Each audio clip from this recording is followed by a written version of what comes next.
Hello guys, Gareth here. Now you can probably tell from the way I'm speaking, the tone of my voice and the fact I didn't start this video with welcome to this Plonker 88 production. This isn't my normal bubbly upbeat video, at least it's not going to appear to be, but hopefully when we get to the end I can turn it around and make it sort of upbeat. So this video isn't scripted. This video isn't necessarily predetermined. This video was off the cuff as it comes, like it or leave it, to be completely honest. But hopefully I can resonate with some people.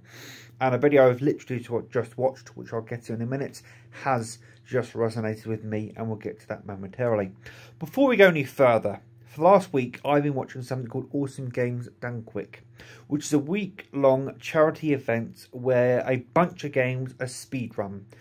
It's a live stream on Twitch that's run by a foundation known as Games Done Quick, and they do AGDQ in January, and they do SGDQ during the summer, which is Summer Games Done Quick. Summer Games Done Quick supports Doctors Without Borders, Médecins Sans Frontières, and AGDQ, or Awesome Games Done Quick, supports the Prevent Cancer Foundation. They are full of positivity and they unite the gaming populace, if you will, to a cause that is bigger than anybody can ever imagine. Giving medical help to countries that don't have the infrastructure or the ability to give themselves medical help is a massive in the country we live in, especially as the population rises and rises, and even people in your own country may not have the same access to medical care that you have. So Doctors Without Borders is an absolute must. And do I need to even begin to suggest that we need to obliterate cancer quicker rather than later? Probably not. Now, the thing about GDQ is it is surrounded by awesome, positive people. And I can name, probably in my hand, a dozen people that were extremely positive last week when I was watching AGDQ. But one person in particular resonated with me.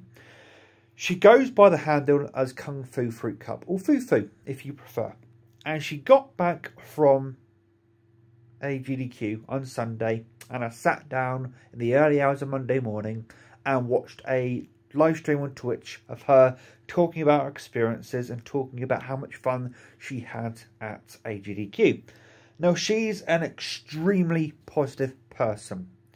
Now, over the years, there's been a lot of toxicity surrounding the GDQ events, simply because there are a lot of transsexuals, and there's a lot of people involved in these communities that people feel the need to lash out to, or feel the need to put on blast just because they're opinionated, or their opinions tend to be different from the natural people, or they tend to be different.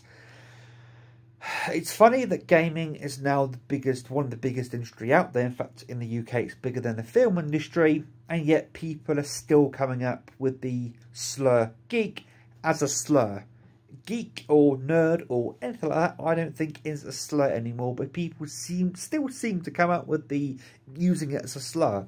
But hey ho, this is the thing. And when you get a positive community, and yet you still get people being negative to the people in that community just because they decide to go from male to female or the other way around, is not on. However, this year they decided to make it a subscriber-only chat, and there was far less drama than there has ever been in a long time. In the 3-4 years that I've been watching both events during the time of year that there are on. But the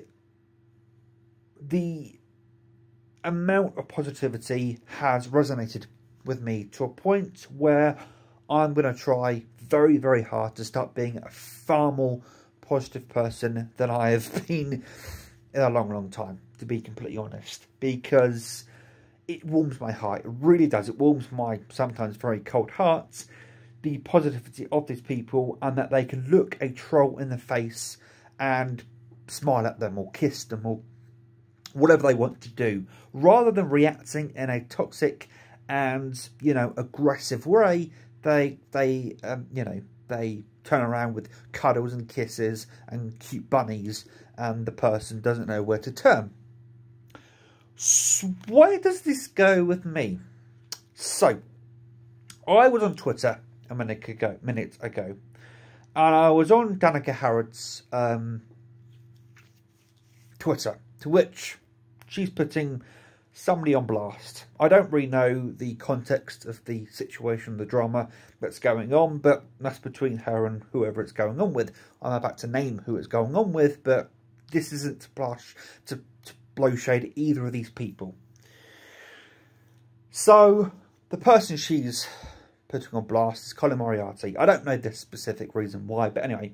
So Colin Moriarty literally just did a video on about online harassment, abuse, and the fact that he's being persecuted by a very particular person, and has been persecuted by this very particular person for 2 years. Now, he's actually in a position where he can pay people to document and, you know, bring a compendium together of all the times this person acted out against Colin Moriarty. I can't do that. In fact, most of the messages and interaction between me and this person I'm about to announce have been deleted because I've blocked various amounts of their accounts. Now, Colin Moriarty has said throughout his video that he hasn't been public about this for fear of prosecution or persecution, for fear of it spilling out into other places, for fear that he's going to get embarrassed, that people are going to pull him down. The reason why I finally feel safe that I can finally speak up about this is because of the community I'm part of. I'm part of a community, the Beat-em-Ups community, or the Beat-em-Ups family, if you will. Wood Hawker is the owner of the Beat-em-Ups channel. He does, you know, top 10 videos, top 5 videos of Switch games, or not so good Switch games, or PS4 games, or what she'd buy for this season, what she'd buy for that season. Check him out, guys. He's a brilliant guy.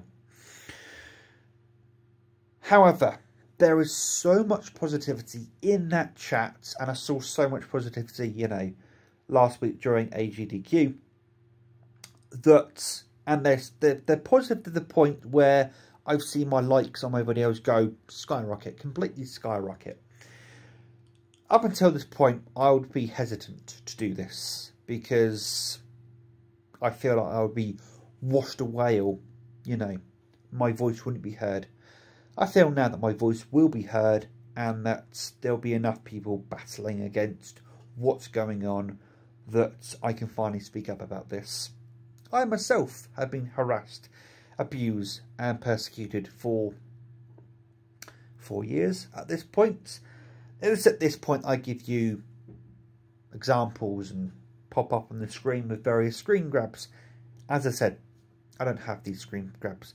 You're going to have to take my word for it. But believe me, I'm not one who's just going to lie about something just for the sake of it.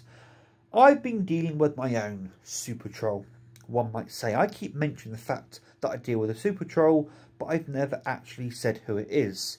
Again, for fear that this may spill out into the real world. But then again, at some point I have to say something, because if I don't, people could actually get hurt. And if ever this has some actual recourse, then there's actually a ground zero. There's a video I can point to and go, look guys, go back to that video if you want to know what on earth is going on. So, my troll's name is Matthew Mills. Me and Matthew Mills had a falling out a number of years ago. I'm not quite sure what the falling out was all about. He has his story, I have my story.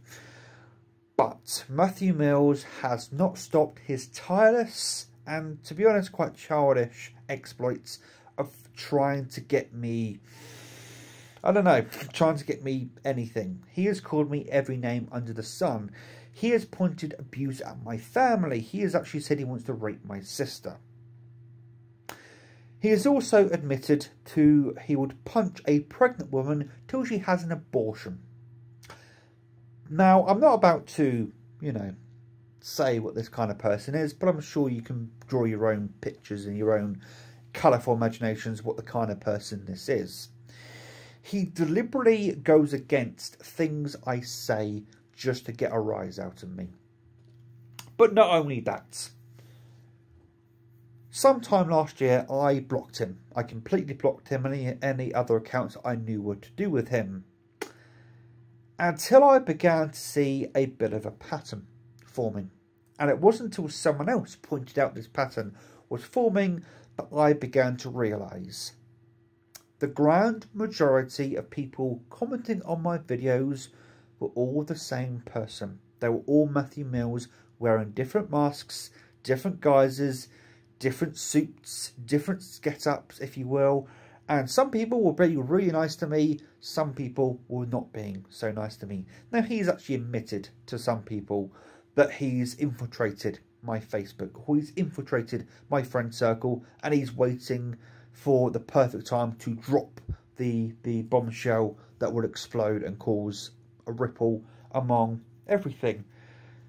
I didn't believe that until, I wouldn't say recently, until about 6-7 months ago, and actually realised that, as I just said, several people who comment on my videos on a regular basis are him, basically. Now, you know, I kind of figured out when one of them, who's been constantly nice to me, I disagreed with, and all of a sudden they turned into one of the nastiest people I've ever seen, which is exactly how Matthew tends to react in any situation.